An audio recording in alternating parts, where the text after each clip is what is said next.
यावेळी विधानसभा निवडणुकीत वडील विरुद्ध मुलगी, भाऊ विरुद्ध भाऊ, भाऊ विरुद्ध बहीण, काका विरुद्ध पुतण्या, साडू विरुद्ध साडू अशा लढती पाहायला मिळणार आहे। यामध्ये अजित पवार आणि सख्खे पुतणे योगेंद्र पवार यांच्या लढतीची सर्वात जास्त चर्चा आहे। तर या कुटुंबातील लढती नेमक्या कोणत्या असणार आहेत आपण ग्राफिक्सच्या माध्यमातून पाहूया। हर्षवर्धन जाधव अपक्ष लढतील तर संजना जाधव या शिंदेंच्या शिवसेनेतून लढतील। पती पत्नी कन्नड विधानसभा मतदारसंघातून आमने सामने असतील।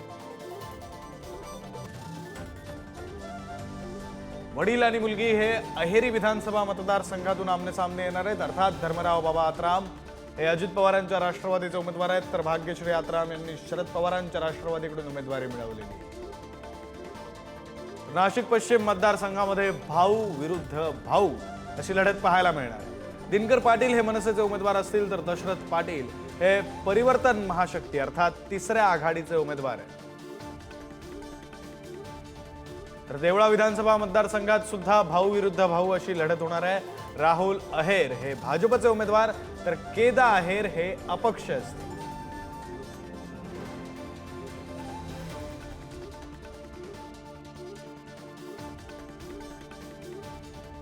भाऊ विरुद्ध बहीण अशी पाचोऱ्यामध्ये लढत होणार आहे। किशोरप्पा पाटील हे शिंदेंच्या शिवसेनेचे उमेदवार असतील, तर वैशाली सूर्यवंशी या ठाकरेंच्या शिवसेनेकडून निवडणुकीला सामोऱ्या जाणार आहे।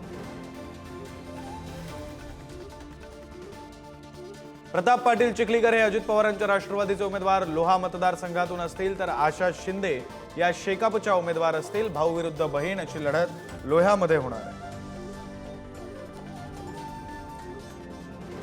आणि सगळ्यात हाय व्होल्टेज लढत जी होणार आहे ती म्हणजे बारामती विधानसभेची, कारण अजित पवार हे अजित पवारांच्या राष्ट्रवादीचे अर्थात स्वतःच्या पक्षाचे उमेदवार असतील, तर योगेंद्र पवार हे शरद पवारांच्या राष्ट्रवादीचे उमेदवार असणार आहेत। काका पुतण्या अशी ही लढत होणार आहे। तर काका विरुद्ध पुतणे अशी आणखी एक लढत महाराष्ट्रात होणार आहे, आणि ती म्हणजे बीड विधानसभेची, कारण संदीप क्षीरसागर हे शरद पवारांच्या राष्ट्रवादीचे उमेदवार आहेत। योगेश क्षीरसागर हे अजित पवारांच्या राष्ट्रवादीचे उमेदवार आहेत, तर जयदत्त क्षीरसागर या दोन्ही पुतण्यांचे काका हे सुद्धा निवडणुकीच्या रिंगणात उतरलेले आहेत।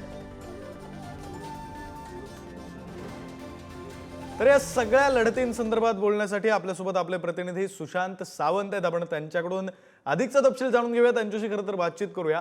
सुशांत, खरं तर राजकारणात सारं काही माफ असतं असं म्हटलं जातं, आणि त्याचमुळं राजकारणात परिवाराच्या पलीकडे जाऊन लढती पाहायला मिळत आहेत। यंदा भाऊ भाऊ, भाऊ बहीण, काका पुतणे अशा प्रकारच्या लढती पाहायला मिळत आहेत। काय अधिकचा तपशील या सगळ्या संदर्भातला? अगदी बरोबर आहे विक्रांत, तू म्हणाल्याप्रमाणे राजकारणात सर्व काही माप असतं, मात्र अशा लढती पहिल्यांदाच होतं असं नाही। अनेक वर्ष अशा लढती आपण पाहिलेल्या। नुकतेच लोकसभा निवडणूक झाली, त्यामध्ये देखील आपण अशी लढत पाहिली होती। ती म्हणजे बारामतीमध्ये सुप्रिया सुळे आणि अजित पवार यांच्या पत्नी आमने सामने आल्या होत्या, आणि सुप्रिया सुळेंचा विजय झाला। आता देखील अशाच हाय व्होल्टेज लढती ज्या आहेत त्या रंगणार आहेत। त्यामध्ये बारामतीचा पुन्हा एकदा समावेश झाला। सगळ्यांचं लक्ष खऱ्या अर्थाने या बारामतीच्या लढतीकडे असणार आहे, जसं लोकसभा निवडणुकीच्या दरम्यान होतं तसंच। कारण अजित पवारांच्या विरोधात दंड थोपाटलेत ते त्यांच्या पुतण्याने, म्हणजे काका पुतण्याची लढत असणार आहे। आणि आपण जर बघितलं असेल तर संजना जाधव यांनी त्यांचे पती त्यांच्या विरोधात दंड थोपाटलेत। त्यामुळे आपण जर बघितलं असेल तर हाय व्होल्टेज लढती सगळ्या आहेत। पत्नी पती, काका पुतण्या बीडची जागा असेल, बीडमध्ये क्षीरसागर कुटुंबीय निवडणूक लढते, त्यामुळे नक्कीच चर्चा आहे। कारण विधानसभा निवडणूक आहेत, महायुती, महाविकास आघाडी, तिसरी आघाडी अशा अनेक आघाड्या लढत आहेत। त्यातच आता ह्या नातेवाईकांमध्ये ज्या लढती होत आहेत त्याकडे आता सगळ्यांचं लक्ष लागलं आहे। नेमकं यामध्ये विजय कोण होणार आहे? कारण आपण जर बघितलं असेल तर एकाच घरातल्या दोन व्यक्ती आहेत, त्यामुळे एकाला कुणाला तरी पराभवाचा सामोरा करावा लागणार। जर विक्रांत जर नजर टाकली तर त्यामध्ये आपण जर बघितलं असेल तर कन्नड संभाजीनगरमध्ये संजना जाधव ह्या त्यांचे पती आहेत हर्षवर्धन जाधव यांच्यासोबत त्या आमने सामने असणार आहेत। दुसरी लढत आहे धर्मराव बाबा आत्राम, अजित पवार गटाकडून ते उमेदवार लढत आहेत, तर त्यांच्या विरोधात त्यांची मुलगी आहे भाग्यश्री आत्राम। त्यामुळे वडिलांचा मुलगी पराभव करणार का किंवा वडील मुलीचा पराभव करणार का हे देखील पाहणं तितकंच महत्त्वाचं आहे। तिसरी लढत आहे ती भावाविरुद्ध भाऊ, म्हणजे आपण जर बघितलं असेल तर दिनकर पाटील हे मनसेकडून लढत आहेत, तर दशरथ पाटील परिवर्तन म्हणजे तिसऱ्या आघाडीकडून लढत आहेत आणि भाऊ बहीण प्रतापराव चिखलीकर असतील आणि त्यांच्या विरोधात आहेत शेकापच्या आशा शिंदे.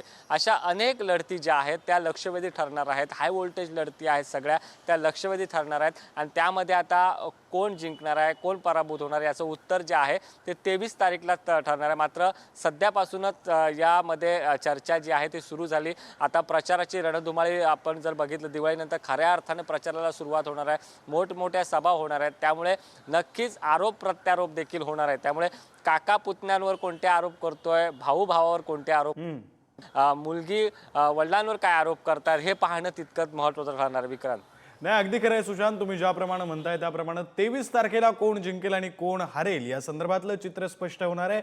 मात्र कोणीही हरलं, कोणीही जिंकलं तरी या ज्या लढती आहेत त्यामध्ये त्याच परिवारातला व्यक्ती विजयी होणार आहे, हे मात्र लक्षात घेतलं पाहिजे. धन्यवाद तुम्ही दिलेल्या या सविस्तर माहितीसाठी.